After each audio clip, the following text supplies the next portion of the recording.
Bonjour. Ce Shabbat, on va lire Bezrat Hashem Parashat Kitetse la Milchama Loevecha, etc. Si tu sors en guerre, et la Torah là-bas elle nous dit Veraïta Bashivia Eshet Shefat Toar, et tu as vu pendant la guerre, tu as vu là-bas parmi tous les prisonniers une femme qu'elle t'a plu physiquement et tu aurais voulu te marier avec elle. Alors la Torah, elle n'a pas interdit, elle a compris la tentation de l'homme qui c'est difficile. Et elle n'a pas voulu faire trop de barrières, alors elle a autorisé de pouvoir faire sa vie avec elle, mais il y a des conditions avant. Et les conditions, la paracha, elle nous cite toutes les conditions qu'il y a là-bas. Elle dit que pendant un mois, il faut qu'elle habite chez lui à la maison, et pendant ce mois-ci, il faut qu'elle s'habille avec des habits qui ne lui vont pas du tout, qui la rendent moche, exprès pour essayer de lui changer d'avis. Il fallait qu'elle rase sa tête, qu'elle aura plus de cheveux, parce que les cheveux... à l'époque c'était de quelque chose. Aujourd'hui il y a des femmes qui ça leur va les cheveux courts, mais à l'époque c'était rare. Les femmes, plus ils avaient les cheveux longs, plus ils étaient, ça leur allait bien. Troisième chose qu'il fallait qu'elle fasse, il fallait qu'elle laisse ses ongles pousser, parce que c'était un signe de saleté et un signe de la basse classe, etc.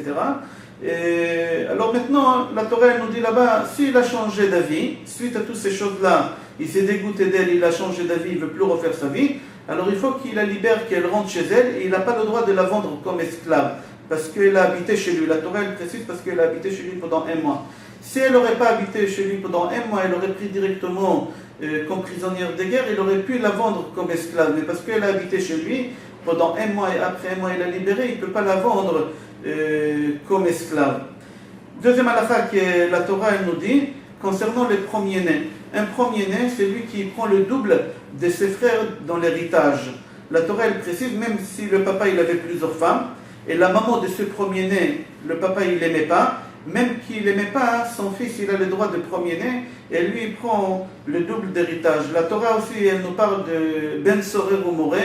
La Torah nous dit si un enfant qui est mal élevé, et là-bas Rashi nous explique, le Talmud aussi nous explique, c'est quoi Ben Sorer ou Moré, c'est quelqu'un qui mange des proportions de viande hors normes et qui boit des quantités de vin aussi hors normes et qui frappe ses parents, sa conduite elle est vraiment très bizarre.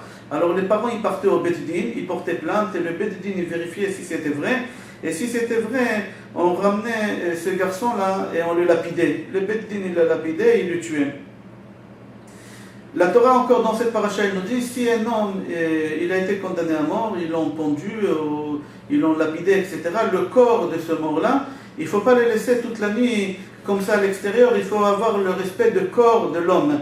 Parce que Akadosh Baruch Hu, il a créé l'homme à son image, et puisqu'il y a l'image d'Hachem sur le corps de chaque homme, alors on n'a pas le droit de laisser le corps comme ça, il faut l'enterrer avant que la nuit tombe. Encore la paracha elle nous parle des mitzvot à Shabbat Aveda. Si tu marches dans la rue, et tu vois l'animal de ton ami ou l'objet de ton ami dans la rue, que l'animal est en train d'errer comme ça, ou l'objet qui est jeté, tu n'as pas le droit, la Torah elle précise, tu n'as pas le droit de faire soi-disant que tu ne l'as pas vu. Il ne faut pas que tu fais soi-disant que tu ne les as pas vus, tu es obligé de prendre l'objet, le rendre, ou l'animal, le prendre et le rendre, et tu fais une mitzvah. Maintenant, si tu ne connais pas les propriétaires, tu dois prendre l'animal ou l'objet, tu le gardes chez toi jusqu'à ce que tu trouves les propriétaires et tu le rends. La Torah nous dit encore, si tu vois ton ami avec ses animaux, pardon, que par exemple son âne, il a la charge et l'a fait tomber, alors tu es obligé d'aider ton ami, trois choses. D'abord, de lever l'animal, d'enlever, décharger, et après décharger à nouveau les stocks pour l'aider. Il ne faut pas le laisser, il ne faut pas faire soi-disant que tu ne l'as pas vu. Encore la paracha, elle nous parle des différences des sexes de l'homme et de la femme, c'est-à-dire qu'un homme il n'a pas le droit de s'habiller comme une femme, ou mettre des choses que les femmes mettent, comme des boucles d'oreilles, comme des rouges à lèvres, comme des jupes, etc. Et une femme elle n'a pas le droit de s'habiller comme un homme, c'est strictement interdit. Chacun il doit avoir ses habits et se conduire comme Akadosh Baruch Hu il l'a créé. Il y a la mitzvah encore dans la paracha de Shiloh Achaken. C'est quoi Shiloh Achaken? Si tu vois la mère assise sur ses oisillons ou sur les œufs, c'est une mitzvah de prendre la mère et de la renvoyer. Shalach teshalach et ta'em, tu renvoies la mère. Ve'et abanim tikachlach, et les oisillons, tu les récupères, tu les prends. Ve'arach tayamim, et tu auras une longue vie et des belles choses. La Torah, elle promet, mis à part une longue vie et des belles choses. Mais la Torah, elle précise, il est strictement interdit de prendre les oisillons devant la mer. Il faut d'abord renvoyer la mer et après récupérer les oisillons. J'ouvre une parenthèse, les gens souvent ils posent la question, c'est quelque chose de cruel, pourquoi on fait ça? Alors la Gemara dit, c'est pour la simple raison que chaque animal, chaque chose sur terre, il a un ange qui le protège. Et nous, on fait quelque chose pour un peu faire un rappel à Kadosh Baruch Hu, que lui aussi nous a fait la même chose. Parce qu'au moment qu'on va prendre la mer et qu'on va le renvoyer, et on prend les enfants, l'ange de ces oiseaux, il va aller devant Hachem, il va lui dire, regarde tes enfants, qu'est-ce qu'ils font? C'est quelque chose de cruel, à Kadosh Baruch Hu, il voudra nous punir. Alors il y a l'ange d'Israël qui va dire à Kadosh Baruch Hu, tu as fait la même chose. Tu leur as pris leur mère, c'est le Beth Amikdash, d'accord? Et tu as pris leurs enfants par des autres, c'était par les autres nations, l'exil, et tu les as laissés comme ça. Tu as fait la même chose. Alors pour rappeler à Kadosh Baruch Hu, c'est pour ça que nous on fait cette chose-là. Et pourquoi avec les oiseaux et pas avec autre chose? Parce qu'on dit que le Béni Israël, on le comparait souvent dans le Talmud et dans la Torah à une colombe. Ok, on reprend la paracha. Dans la paracha, on parle aussi des mitzvahs de Ma'akeh. Ma'akeh, c'est mettre un barreau dans les fenêtres, dans les balcons. Mis à part ça, dans chaque chose, quand tu construis une maison et c'est quelque chose de dangereux, tu es obligé d'enlever cette chose qui est dangereuse, qu'elle peut peut risquer la vie de quelqu'un. C'est strictement interdit. Il faut partout à la maison, si tu as des escaliers, mettre quelque chose qu'on peut tenir, quelque chose qu'on peut ne pas tomber, etc. On parle aussi des parachats Kil'aïn. Kil'aïn, c'est mélangé. Et on parle aussi de lin et la laine. Et on parle aussi dans la paracha des mitzvah tzitzit. Encore dans la paracha, on parle des arayot. Arayot et psoulé chitoun, avec qui on a le droit de se marier, avec qui on n'a pas le droit de se marier. Encore dans la paracha, on parle, si un homme, il accuse sa femme d'adultère. Et le Beth Din, ils ont vérifié, ils ont vu que le mari, il a menti. Alors, lui, son but à lui, c'était de divorcer ou de se débarrasser de sa femme, etc. Alors, à partir du moment qu'on a vu que c'était de mensonges, alors on le frappait, 39 coups, et on l'obligeait à rester avec sa femme à vie, à condition qu'elle l'acceptait. Si elle aurait voulu partir, elle partait, mais lui, on l'obligeait de la garder à vie.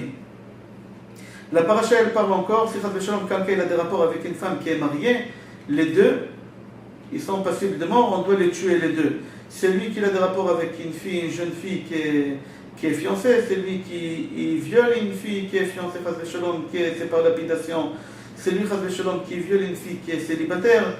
Alors la Torah elle dit qu'il doit lui donner une grosse amende et encore se marier avec elle parce qu'il a fait perdre sa virginité, mais à condition que la jeune fille, elle veut. La Torah encore elle nous dit que quelqu'un il n'a pas le droit d'épouser la femme de son père. Pas sa mère, c'est une deuxième femme que son père il a épousée, et il n'a pas le droit d'épouser. La Torah encore nous dit que dans certains cas, quand l'homme il a la stérilité, qu'il ne peut pas avoir des enfants, il ne peut pas se marier. Dans certains cas, vous allez voir dans la paracha, un homme ne peut pas se marier. On parle aussi de mamzerut, de bâtard. Un bâtard, c'est quoi un bâtard? C'est quelqu'un une femme qui a eu des rapports avec quelqu'un d'autre hors marié, c'est-à-dire elle était mariée, et elle a trompé son mari, elle est tombée enceinte, alors l'enfant qui viendra aussi une fille, et ils sont bâtards, ils ne peuvent pas se marier, et ils ne peuvent pas venir Bekhal Israël, ils ne peuvent pas se marier avec des gens normaux, il faut qu'ils se marient avec une autre bâtard, avec une convertie, etc. Encore, on n'a pas le droit d'épouser Ammoni et Moavi, Bekhal Hashem, pourquoi? Parce que quand on est sorti d'Égypte pour y aller en Israël, dans le désert, ils nous ont fait beaucoup de mal. Encore dans la paracha, on parle de la pureté qu'on doit avoir dans le camp. Les Béné Israël, quand ils sortaient en guerre, il fallait donner à chaque soldat les moyens de pouvoir creuser pour qu'il puisse faire ses besoins et après recouvrir. Si on était dans le camp, on n'avait pas le droit d'avoir des toilettes, il fallait que les toilettes soient à l'extérieur. Il fallait bien garder le camp pur parce qu'Akadosh Baruch Hu était présent en permanence. Maintenant, s'il y a un soldat qui est devenu impur, il fallait qu'il quitte le camp, qu'il aille se purifier. Après, il fallait qu'il revient. La Torah encore elle nous parle que s'il y a un esclave goy qui s'est sauvé, et il est venu chez un juif pour pouvoir un peu se rapprocher au judaïsme, etc. Alors ce juif-là, il n'a pas le droit de balancer, de rendre cet esclave à son propriétaire. Il fallait qu'il le garde, qu'il le protège et qu'il le rapproche au maximum.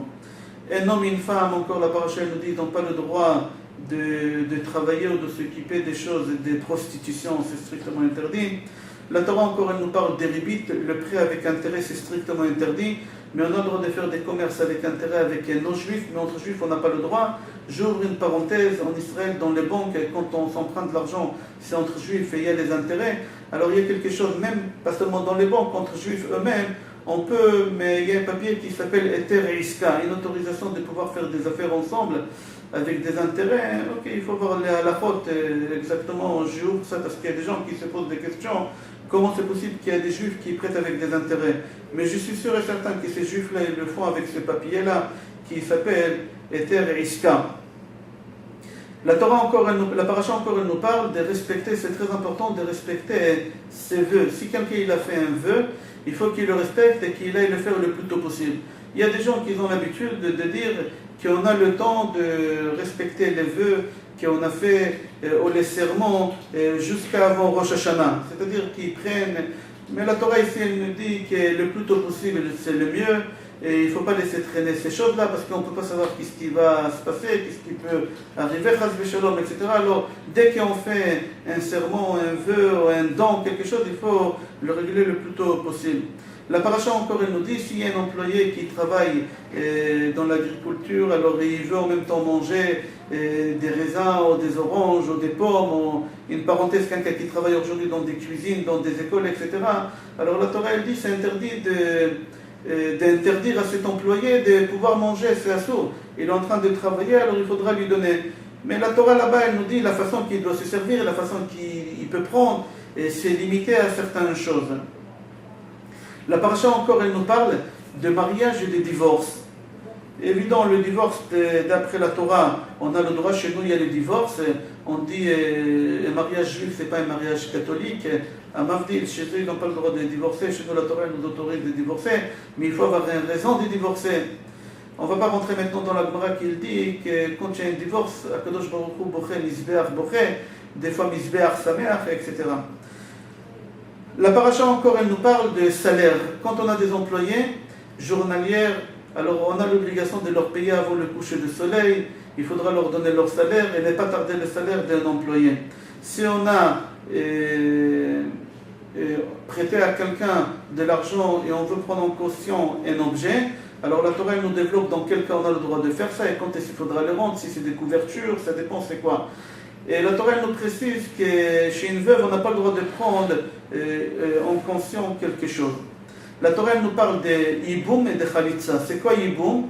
C'est quelqu'un qui se marie avec une femme et il est mort avant de pouvoir avoir des enfants. Il est mort sans laisser de descendance au monde après lui. Alors la Torah, elle dit à son frère qu'il faut qu'il prenne sa femme, la femme de son frère, et qu'il fait des descendances à son frère. Alors s'il fait ça, ça s'appelle Yiboum. C'est-à-dire qu'il continue à faire des descendances à son frère. Si lui, il ne veut pas faire ça, alors ça s'appelle Khalitsa. C'est quoi Khalitsa? La femme de son frère, sa belle-sœur, et lui, ils vont au Beddin, et là-bas, elle lui met un sandal, elle enlève le sandal, elle jette, elle crache devant lui. Et elle dit, voilà, celui-là, il ne veut pas faire des descendances à son frère, etc. Alors il dit, bon, mais Khalitsa.